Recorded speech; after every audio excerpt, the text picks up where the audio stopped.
welcome back to Hot Topic, where I talk about various things that are going on in the movie world and other stuff, but primarily movie stuff today. The Mockingjay Part 1 first teaser trailer has come out, and it's in the form of a kind of a political propaganda campaign run through Capitol TV, you know, the Capitol in the Hunger Games universe, with President Snow giving his speech, you know, Panem today, Panem forever, and all this, and a really cool little sinister kind of message behind his little speech that is kind of modeled as like a kind of a TV propaganda piece that the characters in that universe would watch. I thought it was a really cool idea, and you know, it works with the promotion of the film. And it's not just like a teaser for the movie, it's kind of a nice twist on it. It's been done before, you know, things like that, cool advertising campaigns, but this one was pretty interesting. It has a website at the end, .pn, which I liked. I went on there, and it's you know, not much interesting on there, but it's cool.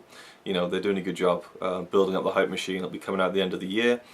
I'm a fan of the Hunger Games movies. I really like the first one. I love the second one. I really wish that they wouldn't have split the last book into two movies. I feel like at this point it just seems like such a cash grab, and obviously it is, and it is a smart business move. But in terms of the, you know, the artistic side of it, I feel like they should have just put it into one film. You know, maybe make it a bit longer than a normal film, like 3 hours or something.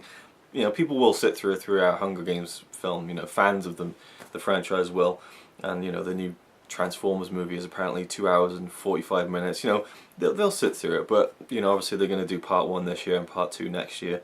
Interested to see how they'll deal with the death of Philip Seymour Hoffman, who has an integral role in the film and hadn't quite finished all of his scenes yet. So it'll be interesting to see his final posthumous role in those films. Yeah, well, looking forward to it. It should be good. Shane Black is going to be doing the another Predator film, which will be interesting. But he said it's not going to be a reboot, it'll be a sequel. Well, he didn't say that specifically, but he's hinting that it will be. I'm looking forward to that. You know, he had a hand in like Lethal Weapon. I loved Iron Man 3, so he's definitely good with action. But I think it'll be interesting, and I'm glad to see another good director being given the Predator character, and hopefully he'll do something interesting with it.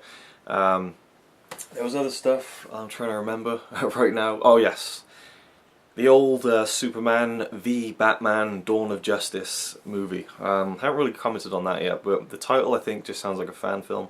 Anyway, there's been some leaked set pictures. I won't say what of, because it could spoil something in the movie. To me, it doesn't seem like anything major, but I won't anyway. But the set pics, they show you what they're filming, and it's a scene that could very easily be shot on location for where the location that the scene is in easily could be done, you know, for nothing on a real location. But it's not. It's just a huge green screen, a huge green stage, and maybe like 5% practical elements.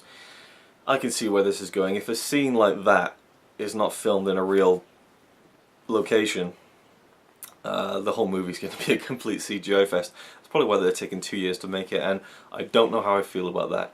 But then again, I wasn't a huge fan of Man of Steel, and I'm not really excited as a Batman fan to see Ben Affleck. I'm sure he'll be good. I think he'll shut up the naysayers, but I'm not excited for it at the same time. And that just seems like, again, to me, where it's kind of going. It's going to be a lot of CGI and a lot of stuff like that.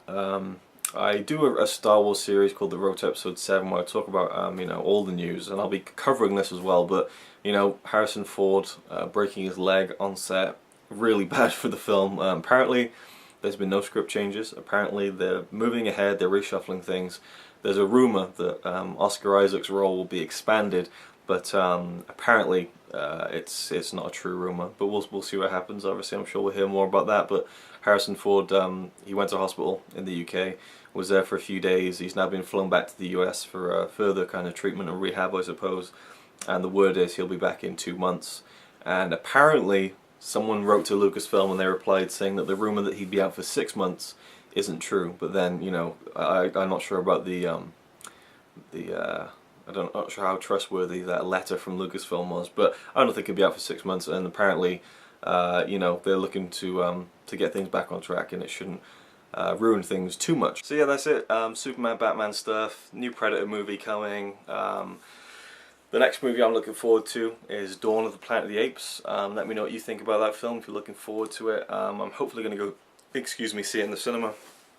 I love Rise of the Planet of the Apes. Recently saw the original Planet of the Apes and adored that movie. So we're looking forward to it, especially with Gary Oldman in it, and yeah, should be good. That's all for today. Let me know what you think about the things I discussed, and I'll see you next time.